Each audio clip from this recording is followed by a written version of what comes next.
ഇതെന്താ റോസാപ്പൂക്കെ പിടിച്ച് അമ്പലത്തിൽ പൂക്കച്ചവടം പതിവുണ്ടോ? തിടപ്പള്ളിയിൽ ആരോ മറന്നു വെച്ചതാടോ. തനിച്ചാക്കണ്ടെന്ന് കരുതി ഞാൻ ഇതങ്ങ് എടുത്തു. എങ്ങനെയുണ്ട്? നല്ല ചന്തമുണ്ട്. തന്നെ കാണാനും ഇന്ന് നല്ല ചന്തം ഉണ്ടല്ലോ. എങ്ങനെ ഒപ്പിച്ചു? അനിയൻകുട്ടൻ ആദ്യമായിട്ട് ഞാൻ അമ്പലത്തിൽ വെച്ച് കാണുന്നേ. അപ്പൊ ഈശ്വര വിശ്വാസം ഉണ്ടല്ലേ? എനിക്ക് എന്നെ തന്നെ വിശ്വാസമില്ല. പിന്നെ വെറുതെ വന്നതാ? അല്ല, ഒരു തുലാഭാരം നടത്താനുണ്ടായിരുന്നു. ആരുടെ തുലാഭാരം? ഒരാനയുടെ. ആനയ്ക്ക് തുലാഭാരോ?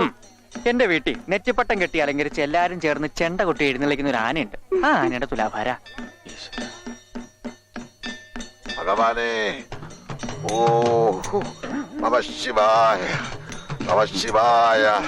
ഓ ഓ അല്ല ഓംന്ന്. ഈ അമ്മ എന്റെ തുലാഭാരം കഴിഞ്ഞല്ലേ, പിന്നെന്തിനാ അച്ഛനെ കഷ്ടപ്പെടുന്നത്? ആ ഇതിപ്പോ ഇവരുണ്ടാക്കിയ ഭഗവാനാണ് മോനെ. കണ്ടോ, മുട്ടിലെ തൊലിയൊക്കെ പോയി. ചുറ്റമ്പലത്തിന് ചുറ്റും 10 വട്ടം ഉരുളണം. ഇനി ഉടറാ 9 എണ്ണം. അച്ഛൻ മാറ്, ബാക്കി ഞാൻ ഉരുണ്ടോളാം. എന്താ ആരെങ്കിലും ഒരാൾ ഉരുണ്ടാ പോരെ? പറ്റില്ല, അച്ഛൻ തന്നെ ഉരുളണം. ആ അത്ര നിർബന്ധമാണ്. ബാക്കി നീ ഉരുള്. നിന്റെ ഈ തടിയൊക്കെ ഒന്ന് ഒതുങ്ങി കിട്ടും. ലോകത്തിൽ ഒരു പടച്ചോനും കിടന്നുരുണ്ട് പ്രാർത്ഥിക്കാൻ പറഞ്ഞിട്ടില്ല, ഇരുന്ന് പ്രാർത്ഥിക്കാനേ പറഞ്ഞിട്ടുള്ളൂ. ഇത് എന്തൊരു സങ്കടമാ. ശിവ ശിവ. പ്രസാദ, പൂ വേണോ ചന്ദനം വേണോ? രണ്ടും വേണമെന്നില്ല, നീ തന്നെ തൊട്ടാ മതി. ഞാൻ തന്നെ തൊടാൻ പോകുന്നത്. ഇങ്ങനെ ഏട്ടന് തുലാഭാരം നടത്തുമ്പോ നീ ഇത് എവിടെയായിരുന്നു? നിന്നിതാരാ ചന്ദനം തൊടിച്ച്? നീ ഇതൊന്നും ചെയ്യാത്താണല്ലോ.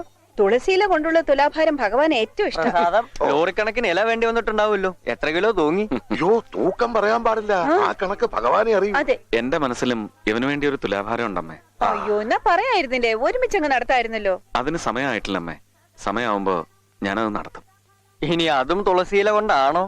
അല്ല, സ്വപ്നം കൊണ്ട്. എന്റെ മനസ്സിൽ നിന്നെക്കുറിച്ച് ഒരുപാട് സ്വപ്നങ്ങളുണ്ട്.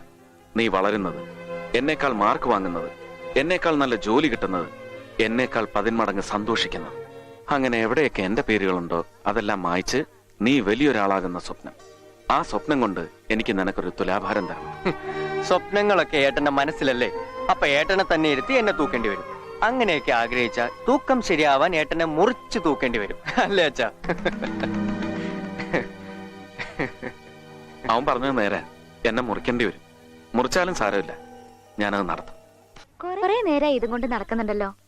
ചെറിയൊരു വാട്ടമുണ്ട്, എന്നാലും അനിയൻകുട്ടൻ തന്നതല്ലേ, എനിക്ക് സന്തോഷായി. അമ്മ മുടിയിൽ പോയിക്കാറില്ലേ? അതൊക്കെ പഴയ ഫാഷനല്ലേ. മുടിയൊക്കെ കാറ്റിന് വിട്ടുകൊടുക്കണം. നടക്കുമ്പോഴും ഓടുമ്പോഴും അതിങ്ങനെ കാറ്റിൽ പറന്ന് നടക്കണം.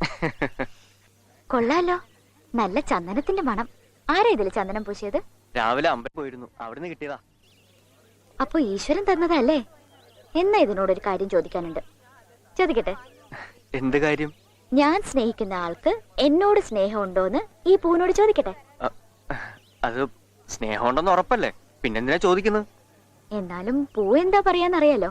ഇതിന്റെ ആദ്യത്തെ ഇതൾ പറിക്കുമ്പോ ഹി ലവ്സ് മീ എന്ന് പറയും. രണ്ടാമത്തെ ഇതൾ പറിക്കുമ്പോ ഹി ലവ്സ് മീ നോട്ട് എന്ന് പറയും. അങ്ങനെ അവസാനത്തെ ഇതൾ പറിക്കുമ്പോ എന്താ പൂ പറയാന്നറിയാലോ. നോക്കാം. വേണോ? ഞാൻ പൂ തന്ന എനിക്ക് തന്നെ പാരയാവോ? ഹേയ്, അനിയൻകുട്ടൻ എന്തിനാ ഇങ്ങനെ ടെൻഷൻ അടിക്കുന്നത്? എനിക്ക് ഉറപ്പാ എന്നോട് എന്തായാലും സ്നേഹം ഉണ്ടാവും. എന്നാലും എവിടെയോ ഒരു പേടി. ഒരു മനസമാധാനത്തിന് ഒന്ന് വെറുതെ നോക്കാം. He loves me.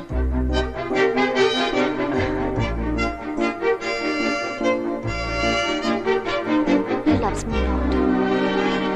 He loves me. He loves me not. He loves me. He loves me not. He loves me. He loves me not. He loves me.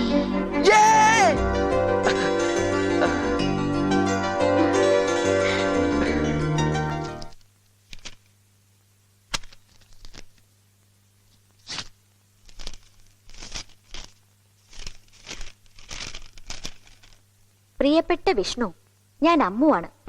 ഇതെന്റെ എണ്ണിയാൽ ഒടുങ്ങാത്ത കത്തുകളിലെ അവസാനത്തെ കത്താണ്. ഇവളെന്താ രാജ്യം വിടാൻ പോവാണ്? ഇതെങ്കിലും വായിക്കണം. വായിച്ചൊരു മറുപടി എഴുതണം. ഓ പിന്നെ കീറരുത്.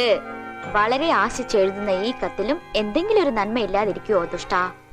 ഇതിനകത്ത് ഞാൻ എന്റെ ജാതകത്തിന്റെ പകർപ്പ് വെച്ചിട്ടുണ്ട്. ഇഷ്ടപ്പെട്ട ജോത്സ്യനെ കാണിച്ച് ഞാൻ സ്നേഹിക്കാൻ കൊള്ളാവുന്നവളാണോ എന്നൊന്ന് നോക്കിക്കൂടെ? കൊള്ളില്ലെങ്കിൽ ഞാൻ ഇനി ഉപദ്രവിക്കാൻ പറ്റില്ല. എന്നെ ചവറ്റുകൊട്ടയിൽ എറിഞ്ഞു. നിനക്കുള്ള സ്ഥാനം അതാണ്, ചവറ്റുകൊട്ട. കിടക്കട്ടെ. നമസ്കാരം. ആ. ഒരു സന്തോഷം പറയാനാ വന്നത്. വിഷ്ണുവിന് അവൻ പഠിച്ച കോളേജിലേക്ക് തന്നെ മാറ്റം കിട്ടി. ആഹാ. വെറും മാറ്റമല്ല, ചെറിയൊരു പ്രമോഷൻ കൂടി ഉണ്ടെന്ന് കൂട്ടിക്കോളൂ. വിവരം കിട്ടിയതും പ്രിൻസിപ്പൽ നേരെ എന്റെ ഓഫീസിലേക്ക് വന്നു. ഞാൻ കയ്യോടെ ഇങ്ങ് കൂട്ടിക്കൊണ്ട് വന്നു. കുറച്ച് മധുരം കൊടുക്കണ്ടേ? ആ, എടാ ഏട്ടന് നിന്റെ കോളേജിലേക്ക് മാറ്റം കിട്ടിയെന്ന്. മോനെ, നേരത്തെ ഒരു സൂചന ഉണ്ടായിരുന്നു, എന്നാലും ഇവിടേക്ക് കിട്ടുമെന്ന് പ്രതീക്ഷിച്ചിരുന്നില്ല. വാസ്തവത്തിൽ ഇവിടെ വരണമെന്ന് ഞാൻ ആശിച്ചതാ. ആഗ്രഹം സാധിച്ചല്ലോ, അതൊരു വലിയ കാര്യമല്ലേ? നിനക്കെന്താണ് ഒരു ഉഷാറില്ലാത്ത? പണ്ട് സ്കൂളിൽ പോയ പോലെ ഇനി രണ്ടാൾക്ക് ഒരുമിച്ച് കോളേജിലും പോവാലോ.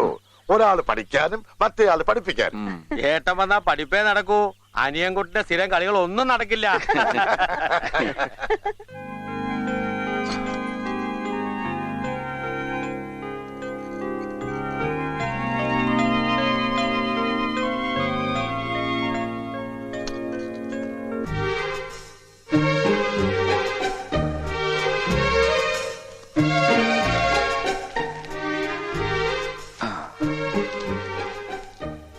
ഈ കാണുന്നതൊക്കെയാണ് എന്റെ ബുധനും ശുക്രനും വ്യാഴവും രാഹുവും.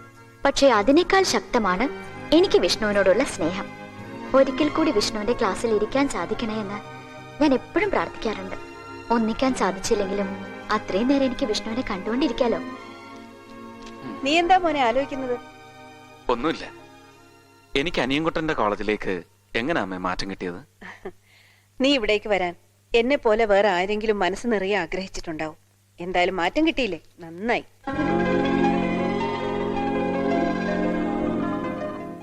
എന്നെ ഇട്ടേച്ചു പോയേ എന്റെ ശിവൻകുട്ടിയേട്ടാ. ആ കാലമാടൻ എന്റെ 17 പവനും മോട്ടിച്ച്. നിങ്ങൾ ഇങ്ങനെ നെഞ്ചത്തടിച്ച് വോളിബോൾ കളിക്കാതെ കാര്യം പറഞ്ഞ സത്യഭാമ, കാറ്റ് പോവും. കാറ്റ് പോട്ടെ, എനിക്കിനി ഒരുത്തന്റെ കാറ്റ് വേണ്ട. നിങ്ങൾ ബഹളം നിർത്തി കാര്യം പറ. എന്താ ഉണ്ടായത്? 6 മാസം മുമ്പ് ഞാൻ ഇവളുടെ കല്യാണം ആലപ്പുഴ ബോട്ട് ഓടിക്കുന്ന ഒരു ഭാസ്കരനുമായിട്ട് നടത്തി കൊടുത്ത. അവൻ ഇവൾ അറിയാതെ കഴിഞ്ഞ ആഴ്ച വേറൊരുത്തിയെ കല്യാണം കഴിച്ചു. അതിപ്പോഴാ സത്യഭാമ അറിയുന്നത്. അതാ പന്തും എടുത്ത് പെട്ടെന്ന് ഇവള് ഗ്രൗണ്ടിലോട്ട് ഇറങ്ങിയത്. കളി നടക്കട്ടെ. അല്ല പിന്നെ 10 ദിവസം മുമ്പ് 5000 രൂപ വാങ്ങി ഒരു ലോട്ടറി ഏജന്റ് ഭാസ്കരനെ സാറ് പെണ്ണിട്ടിച്ചില്ലേ? ആ. ആ ഭാസ്കരൻ തന്നെയാ ഈ സത്യഭാമയുടെ ഭാസ്കരൻ. ആ ഭാസ്കരൻ ലോട്ടറി ഏജന്റ് അല്ലേ? ഇവരുടെ ഭാസ്കരൻ ബോട്ട് ഡ്രൈവർ അല്ലേ? ആ ബോട്ട് മുങ്ങി. അതിനുശേഷം അയാൾ ലോട്ടറി ഏജന്റ് ആയത്. ഉം. തനി തരികിട പാർട്ടിയാ സാറേ. ഈ വിവരം സത്യഭാമ അറിയണ്ട. അറിഞ്ഞാൽ അവളെ ഞാൻ കെട്ടേണ്ടി വരും. അല്ലെങ്കിൽ വേണ്ട, വിവരം എല്ലാം തുറന്നു പറഞ്ഞ് അവൾക്ക് വേറെ കല്യാണം ആലോചിച്ചാലോ? ഒന്ന് ചുമ്മാ ഇരിക്കൂ. എങ്കിൽ എന്നെ രക്ഷിക്കേ. നിങ്ങളുടെ ഭാസ്കരൻ വേറെ കെട്ടിയതിന് ബ്രോക്കർക്കൊന്നും ചെയ്യാൻ പറ്റില്ല. വേണമെങ്കിൽ പോലീസിൽ അറിയിക്കാം. ആ കാലമാടനെ കണ്ടുപിടിച്ച് കണ്ണത്തൊന്ന് പൊട്ടിക്കണോ എനിക്ക്? എന്റെ പൊട്ടിച്ചോണ്ട് പോയി 17 പവനും തിരിച്ചു വാങ്ങണം. കൊച്ചു മുതലാളി, എനിക്ക് അവനൊന്നും പിടിച്ചു തരണം. അത് ഞാൻ ഏറ്റു. അവന്റെ സകല വിവരങ്ങളും ശിവൻകുട്ടി സാറിന്റെ കമ്പ്യൂട്ടറിലുണ്ട്. എവിടെ ഉണ്ടെങ്കിലും കണ്ടുപിടിച്ച് അങ്ങോട്ട് ഏൽപ്പിക്കുന്ന കാര്യം ഞാൻ ഏറ്റു. സത്യഭാമ ഇപ്പൊ പോ. ആ ശവന്തീനി കാലമാടനും അവനെ പെണ്ണ് കെട്ടിച്ചവനും ചതഞ്ഞരഞ്ഞ് ചത്ത് നാറി പുഴ പിടിച്ച് ഗതി കിട്ടാതാണ് എന്റെ ഭഗവതി. കൊച്ചേട്ടാ,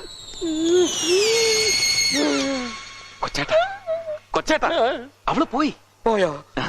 അല്ലെങ്കിൽ തന്നെ ഞാൻ ഈ കല്യാണ കേരളി ഇതിനകത്ത് നടത്തുന്നത് കൊച്ചത്തിന് ദേഷ്യ. അതിനിടയ്ക്ക് ഇതുപോലുള്ള സത്യഭാവമാരുടെ എഴുന്നള്ളത്ത്. അടുത്ത സത്യഭാമ വരുന്നതിന് മുമ്പ് നമുക്ക് അമ്മുന്റെ എന്റെയും ജാതകം ഒന്ന് ഒത്തുനോക്കാം. ആ, കുഞ്ഞമ്മയെ കാണിക്കാൻ ഫോട്ടോ ഒന്നും കയ്യിലില്ല. ആ, ഫോട്ടോ ദേ അവന്റെ മനസ്സിലുണ്ട്. ഇനി അവളെ നേരിട്ട് കണ്ട് കുഞ്ഞമ്മ തന്നെ തീരുമാനിക്കും. ഗ്രഹങ്ങളെ കൊണ്ട് ഒരു പ്രശ്നവും ഇല്ലെന്നാണ് എന്റെ കമ്പ്യൂട്ടർ കണിയാൻ പറഞ്ഞിരിക്കുന്നത്. ഇനി കുഞ്ഞമ്മയ്ക്ക് ഇഷ്ടമുള്ള ആളെ കൊണ്ട് ഇവരുടെ ജാതകം നോക്കിച്ചോളൂ. പൂർണ്ണ സമ്മതം ഉണ്ടെങ്കിൽ മാത്രം മതി. വേണ്ട വേണ്ട, ആരെ കൊണ്ട് ഇനി നോക്കിക്കണ്ട. അവരിനി ജാതകം ചേരില്ലെന്നോ മറ്റോ പറഞ്ഞാലോ? ജാതകം ചേർന്നില്ലെങ്കിലും സാരമില്ല, അവരൊന്നിക്കട്ടെ. ഓ, നീ തന്നെയാണോ ഈ പറയുന്നത്? ഇത്ര വിവരം വെക്കാൻ നിനക്ക് ഇത്രയും വയസ്സാകണമായിരുന്നോ പ്രഭാവതി? അപ്പൊ എന്റെ കമ്മീഷൻ 10,000 അതിന് നീയല്ലല്ലോ, വിഷ്ണുവല്ലേ ഈ കല്യാണം കൊണ്ടുവന്നത്.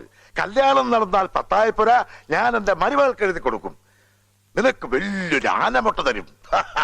മുട്ട വേണമെന്നില്ല, ആനയായാലും മതി. ഞാൻ വീട്ടിൽ കൊണ്ട് വളർത്തി മുട്ട ഇടിച്ചോളാം. അല്ല പിന്നെ ചീറ്റിംഗ് ചീറ്റിംഗ്. അമ്മയുടെ മുമ്പിൽ എല്ലാം ഒളിപ്പിച്ചു. നേരത്തെ പറഞ്ഞിരുന്നെങ്കിൽ ഇത്രയും പെൺകുട്ടികളെ നമ്മൾ കാണുമായിരുന്നു. അനിയൻകുട്ടനെയും കൂട്ടി നാളെ തന്നെ കാണാൻ പോവാം.